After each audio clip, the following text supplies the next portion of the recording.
Undermine Season 4.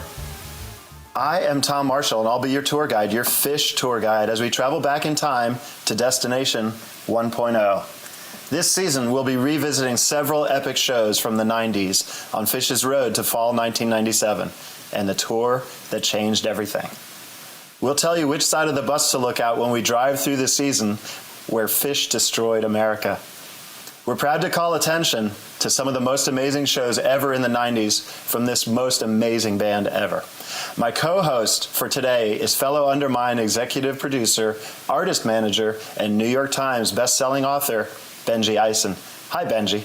Hello, Tom. I don't know why I said it like that. Before we get to our guest of honor, I should say guests, but more on that in a minute.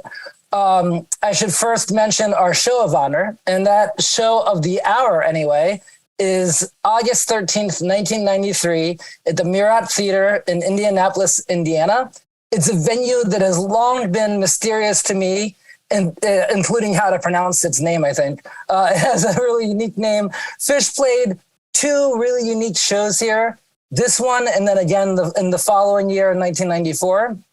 And on this particular night, August 13th, 1993, Phish has a jam that is so distinctive that 29 years later, we still know it by the nickname, the Murat Gin. So, the entire show is unique, and the entire show is worthy of, Phish scholarship. And thus, because of that, we have to talk to a certain Phish elder statesman just to help us unpack it. By the way, if this kind of talk excites you, enthralls you, entertains you, if you like listening to Undermine for any reason at all, then please consider subscribing to Osiris Premium on Apple, where you'll get ad-free podcasts, bonus episodes, and of course, more. Always more. Okay, Tom, I think we are probably ready to bring on today's special guests, and there's two of them this time. They're multiplying. They're multiplying like Phish's audience during this time period. But yes, we are thrilled to welcome Charlie Dirksen and Brian Feller to Undermine. And I'm going to bring them out of the waiting room in a moment. But let's talk first about Charlie. Back in the 1.0 era of Phish Online, Charlie's presence was overwhelming. His detailed and colorful reviews in some of those early Phish chat rooms, I was in the AOL one, the Phish Bowl or whatever it was called, got a lot of people, including me, to seek out shows which got his stamp of approval. And I loved his reviews. So maybe I shouldn't say his presence was overwhelming, but it was at least whelming. Plus, Benji, you and I have been friends with Charlie for a long time. Yeah, since 1.0. Yep, for sure, which is right what we're talking about today. And we're honored with another guest, Brian Feller, who was at this particular show, the Murat show that we're talking about. And he's been involved with Mockingbird and Phish.net and is also a longtime fan. And by the way, Benji, all this chat room stuff we're talking about was before all these meme accounts and message boards, back when you curated the Phish digest from rec.music.phish. Well, I could always count on any post by Charlie would always automatically make it into the digest because, controversial or not, it was always legitimate content. It was mostly, to be honest, it was like, bitching about how Trey didn't hit the note in Yem, or counting just how many flubs were present in any given famous Mockingbird. That happened. But as much as he had a reputation for being, the scene's curmudgeon, Charlie has actually done so much more for the scene than most people, and also, so much more for our scene than most people realize. Oh, totally. I mean, he's a central figure in the Mockingbird Foundation, even today, and continues to volunteer his time. He gives a lot to the Phish community, and through the foundation's outreach, the music community at large. And even as he calls out the 3.0 kids for not knowing their Bowie from their Maze, I'm going to bring them in from the waiting room, if I can do this. Are you all here? Yes, look, it worked. Hello. Hello. So, hi, Charlie, and hi, Brian. How are you guys doing? Good. Thank you for having us. I'm so excited to talk about such an iconic show here. Perfect. So that who, in case you guys don't know, and if you see the names up there will help. Okay, that was Brian who spoke, and Charlie is in orange. So this show is considered an all-time classic, and it was probably more prevalent in cassette collections during 1.0 than in people's playlists today. But at the time, it was revered. Can you guys tell us what you remember about this venue and the scene? Sure, yeah. This was kind of deep in the middle of a week of shows that I started at the zoo in Cincy on 8/6. So this was kind of, I guess, towards the end, because got off tour right after this on the 14th in Tinley Park. But really an amazing venue, like just a gorgeous old theater. I remember, the staff being really tough though. Like it was hardcore. There was nothing allowed at all inside the venue. And so that was a challenge, I'm sure, for some folks, but beautiful place. I went both years. They played in 93 and 94. Saw both of those. So really, really, it's an incredible memory. It was so much fun. And as we all know, they touched off they unlocked a new level, as it were, in that gin jam. So that was fun to witness. Small theater. I don't know the size of this one. Around 2,000. Okay. Yeah. Okay. And was it sold out? Was the crowd milling around outside? Definitely. Yeah, it was not a ton of crowd, but I think it was sold out. Yeah. Cool. It was funny. Like my ticket was, because I was on the guest list. My ticket was like literally a raffle ticket. Like that was the ticket that the box office handed me to walk in the door. I don't know why, but it's one. I collect ticket stubs, and I've collected a lot of them over the years, and that's one I dearly am bummed that I don't have, because literally the guest list ticket was the most generic raffle ticket half that you could possibly have. But yeah, it was a fun little scene. It was a small scene back then with people doing all the touring, and I think it was sold out. How do you pronounce the venue? The Murat? I say it Murat. Yeah, Murat. Okay, fair enough. I've been mispronouncing it for 29 years. I think. I don't know if I'm correct. I have no idea if I'm right. Let's zoom out for a second, Brian, and let's get this, Mockingbird's eye view of the night for context. You said, you had done the whole week since the zoo. Also a great show, by the way. And that's the thing, is that in summer '93, specifically August, we talk about it as being such a historic, huge month for Phish. I think, that backing that up, by the way, if you go to the Live Phish app, I think that August '93 has a disproportionate number of official archival releases compared to any of the other years in the era we're talking about, in the 90s, in 1.0. So can you give us context for, where kind of Phish was as a band at this time? I mean, they were selling out, but a 2,000 person venue in the Midwest. They were in the middle of this super hot tour where they're doing things for the first time, groundbreaking, as we get to later on in this show with the gin and things like that. Where were you as a Phish fan during this era, and where was the band, on the bird's eye view? Sure. It was, I think the band was just beginning to enter the space. I think you go back to the beginning of the month in Florida, you see it right away from the beginning of the month. Like they just entered into this kind of can stop on a dime, can turn on a dime. The music's playing itself a lot. They're just kind of, it's effortless, but they're pushing hard at the same time. And they're really starting to kind of get into that like superpower mode, like they can do no wrong on stage. And, the venues, at least in that week of the Midwest between Cincy and Tinley Park, like it varied so much. Like we had theaters like the Murat, we had Darien Lake, which was, a bigger venue for them at the time. The zoo was kind of small, so it kind of was alternating between these. And then Tinley Park was so huge, like, we barely filled that venue because it was a huge one. So it was an interesting mix of venues. And I just think they were really they hit this thing. They just locked into this route that brought them to these new places and really showed. You listen to the tapes, you hear a lot of relaxed, a lot of looseness. Like the Murat you hear there's lots of vocalizations going on and tons of songs where they're just kind of making noises, and you can just feel how loose they are playing through some of these gigs. And it's a lot of fun. And we were, I did the tour with Kevin Shapiro we did that whole tour together with our friend Emily and her parents' Toyota sedan and her gas card, and had some really great adventures. And we're hanging out with the guys every show, and hanging out backstage and on the bus, and really kind of deep into the thing that they had going, watching Simpsons episodes that that on the VHS tapes and on the bus and stuff like that. And so the energy was just great. They were on top of the world. I think musically, they were a year into using a real tour bus. That was like late '92. I think they started actually getting on a tour bus, the traditional big tour bus. So I think they were kind of really leaning into the growth and to where both they were musically going and professionally going, and really just enjoying every single night and just crushing every single night. Shout out to Phil Muller, also known as Big Phil, because he provided the band with what was gold at the time, a video of all the Simpsons episodes, I think, that had happened up to then, with all commercials edited out. There was no such thing as DVDs or anything yet, so that was gold, and Phish played the hell out of that VHS. I remember it very well. Yeah. In that same line of questioning, I'd like to hear from Charlie. Can you place this show in its time and place for us? Was this night typical from other nights? I think you have to start in a way with Phish's opening for Santana in summer '92, because that was the first time.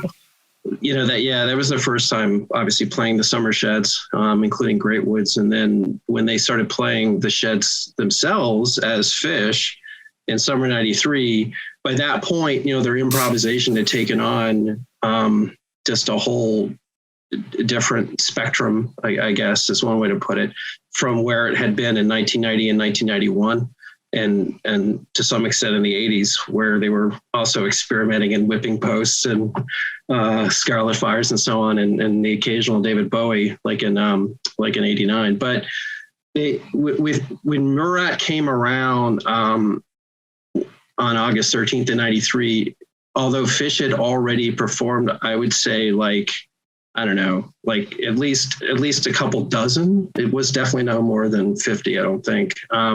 Improvisations that I would call so-called type 2, where the jam leaves its sort of customary structure, particularly in April '93, right? There's some really amazing music in April '93 from Phish. At the same time, August '93, in a way took it to a different level, because as Brian was saying, it was almost as if every single night they were doing something truly compelling. And Brian also mentioned that first August show from Tampa. And that's just got some really amazing stuff, including, frankly, an incredible version of Bathtub Gin, which arguably contains wonderful, spectacular improv as well. And when I first heard the Murat, I actually went back and looked this up. When I first heard Murat, it was on a tape. I got the second set before I got the first set, which wasn't circulating as well, in February 1994.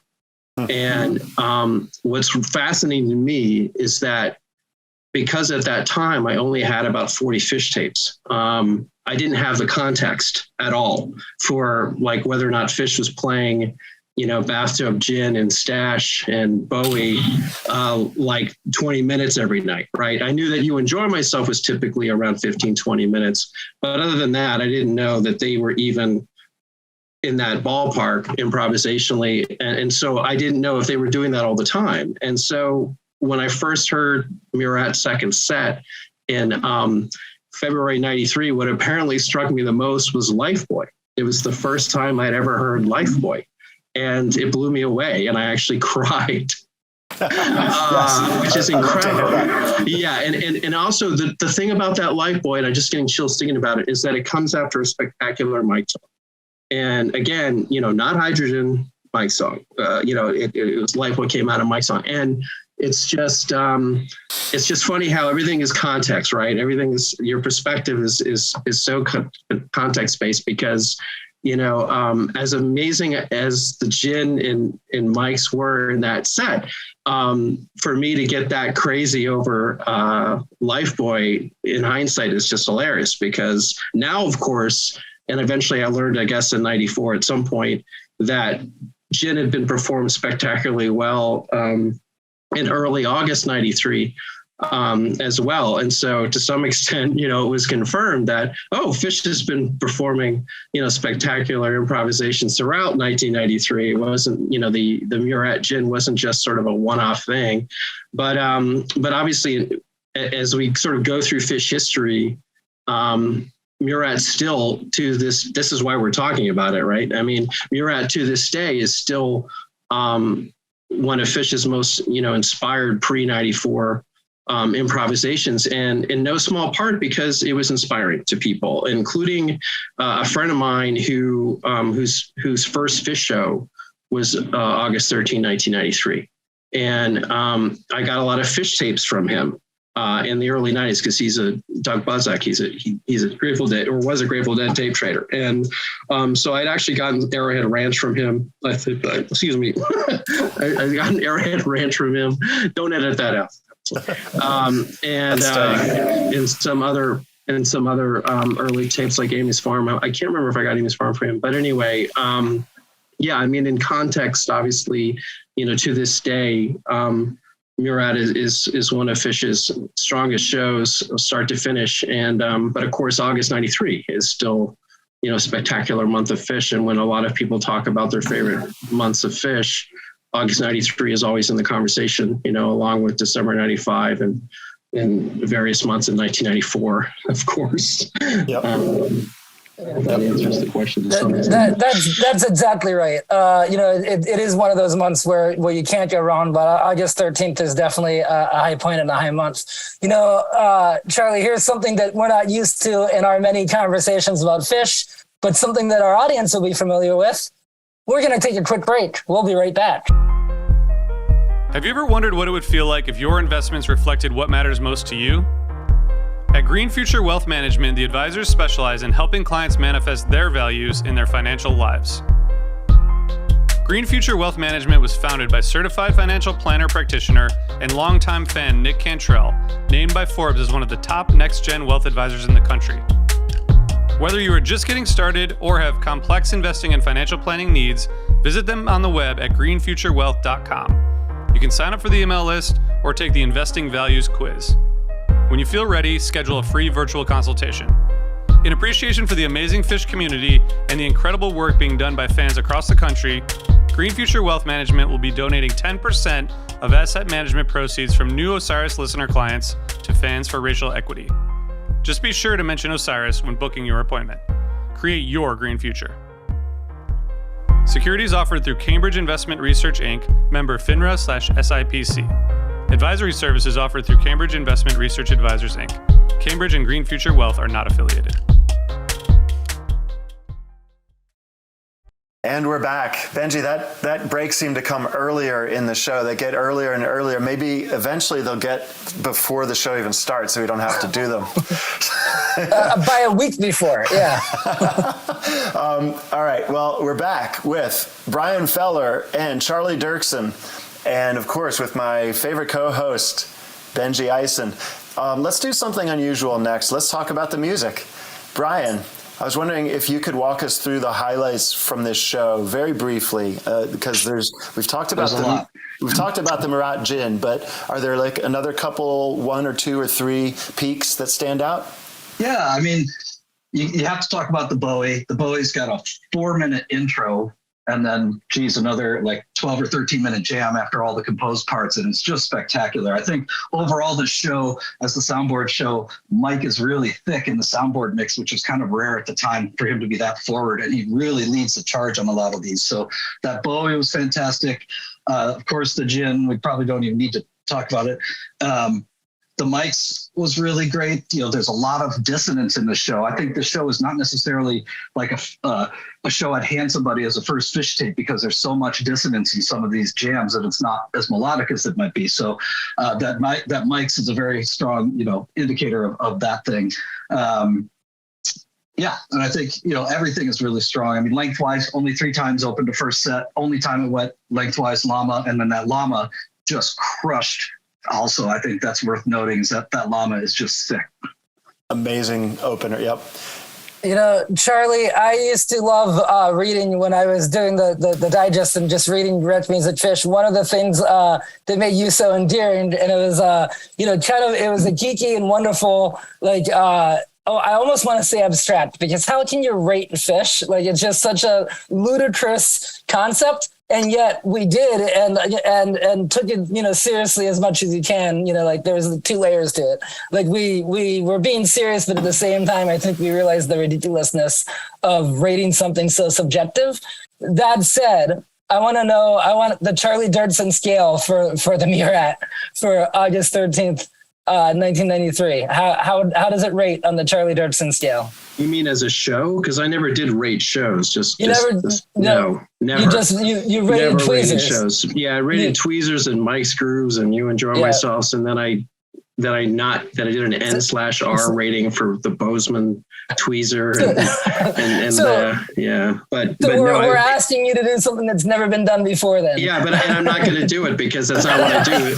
But as you know, Benji, like the reason we're even talking about this show is because it's one of the most sort of endearing shows, as you use the word endearing. It's one of the most memorable, amazing shows in Phish history. It still is. If you want to talk about major shows from prior to 94, it's right there with, you've already covered November 4th, 1990, if I recall. And there's obviously a bunch of Halloween shows that are worth mentioning, and Ian McLean's farm shows and so on. But that's just it. It's in that bunch. It's in like the top, 50 Phish shows of 1.0, I would say. Yeah, well, that's a good point, because, for me, I remember it in real time. I remember, I had the August 13th, 93 tape by the spring of 94. But then, so they returned to this venue, and I remember there was already that mystique to it.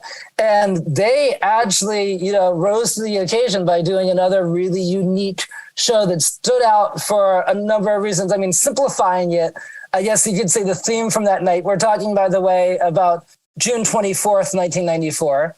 I think to simplify it, Phish kind of seemed to be taking advantage of that room's acoustics. It's, it's kind of a theater room, right? It's a slash ballroom. And so Phish really experimented with the dynamics and the volume. Do you guys know that show? Yeah, I was there. Brian, you were there. Can you talk about it at all? Yeah, it was great to return to the venue. We knew what happened as soon as it happened in 93. Like, everybody was like, there was Jaws on the floor. There were people crying during Lifeboy.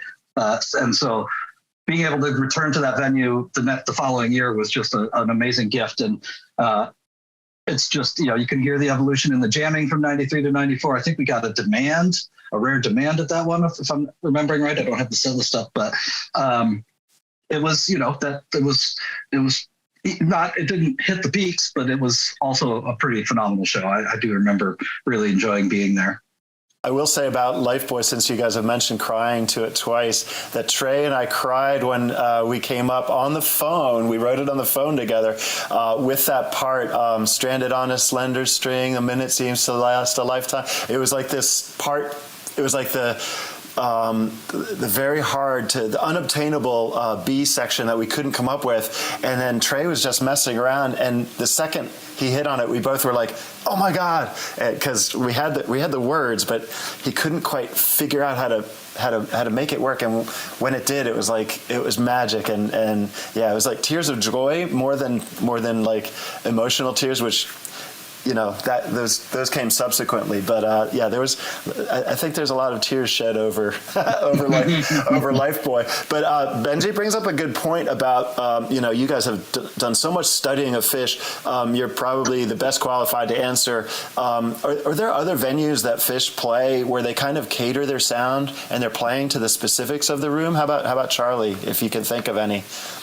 Well, yeah, the answer is absolutely. But it at this, like, Madison Square Garden is the first one that comes to mind. That's just, if anyone's mastered the acoustics of that venue, it's Phish. And obviously Dick's, which is not a music venue, but they've made it sound good over the years, and they play obviously expertly well. But back in the day, the Paradise, the Front. There were certain venues, I think, that they played enough where they got they sort of got the sound down, and obviously Nectar's, but and maybe Hunt's as well. But in the 90s, I'd have to think about it. There's like this Spokane Opera House in 95. That was just the acoustics of that venue were so transcendent. To this day, it's one of the most incredible musical experiences I've had, just because the venue sounded so good. Wow. And Trey actually played unamplified during the hood with his guitar, and you could hear it. You could hear him playing unamplified. It was incredible. It was just mind blowing. The tapes don't do it justice, but going back to June 24, 94, don't miss the Antelope. I was like, why is that show in my head at all? And it's because of the Antelope. I had to check it out. But yeah, don't miss that Antelope. But yeah, there's a lot of venues obviously that Phish is, I think, mastered, but it just. Thank you. Yeah.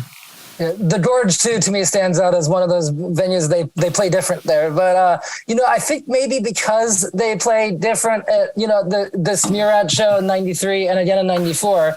But the 93 one, Charlie, I think you almost kind of hit this on the head earlier, and that's that, it almost works as a companion show. Like if you were to, it doesn't give the full picture of Phish because it is so unique that if you were to only hear this show, you wouldn't really get the picture of what Phish was. You would get a picture of Phish on an extraordinary night, but not necessarily representative of them as a whole band.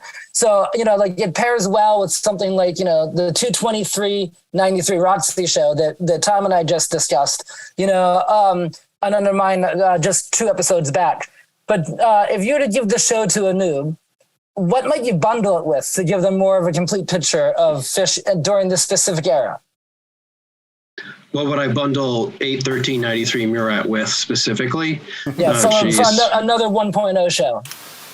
Well, I mean, the June 24th, 94 Murat show, that would give an interesting contrast. But I mean, I don't know, 12/30/93 is probably the first one that immediately comes into my head. And I think you're planning to discuss that at some point, aren't you? Because next episode, I think. Okay, yeah, that's a good segue, isn't it? But and that was by accident. But yeah, it would probably be 12/30/93. I mean, I think for a lot of people getting tapes of Phish, how they first came to Phish in the mid 90s, getting the 8/13/93 second set with 12/30/93 in a batch of tapes, that was probably a very common thing, because I can't even quantify how many times I made tapes of 8/13/93 and 12/30/93 for people, because they're 2 of Phish's most spectacular 1.0 shows, and those tapes were circulating everywhere in '94, everywhere.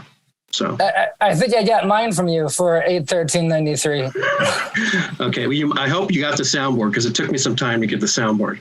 I had a listenable audience of the second set in February '94. That was my first copy. So yeah, I remember that not being very good for audience taping at that venue, if I remember right, from hearing the odds. These are extreme taper pros, ladies and gentlemen, as you can tell. These guys had every show, listened to them over and over again. And maybe I'll put the last question to Brian, and it would be one that I would feel would be unfair maybe to someone else, but I'm sure you can answer this one. Considering this Murat Gin is so famous, can you come up, and it can be any era of Phish, can you come up with another gin that compares in your mind? Oof. Oh boy, that's hard. I'd have to think about that one for a while. I'll open it to the room. I'll open it to the panel. You could probably, I was gonna say, yeah. What's the one? What'd you say, Charlie? July 31. The great one. 1998. Oh, the Went Gin. No, the Went Gin. No, River. I was thinking Riverbend, not July 31. You're thinking Riverbend, but also the Went Gin has a Facebook group called the Went Gin Changed My Life. It's accurate. It's a support group. It changed many lives. Riverbend did too. Yeah. You guys are incredible pleasure to talk to, and we're going to have both of you back this season. We have 46 total shows to dig into, and so most likely by the time we get to 1997, we're doing all 25. We're going to need your guys' expertise again, but it's been a pleasure, and you too, Benji, of course. In fact, we'll talk more Phish with you, Benji, in a couple days when you change seats like we were talking about, from co-host to special guest. And we hope that people don't get confused, most importantly me. But anyway, to all our listeners out there, or viewers if you're seeing this on YouTube, for you 1%ers, thanks for joining us. And please remember to review and subscribe wherever you listen or watch.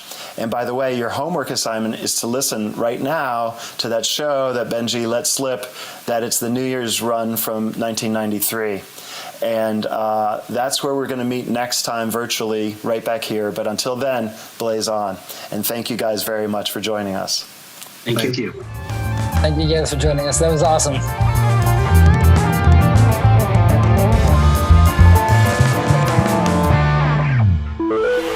Osiris.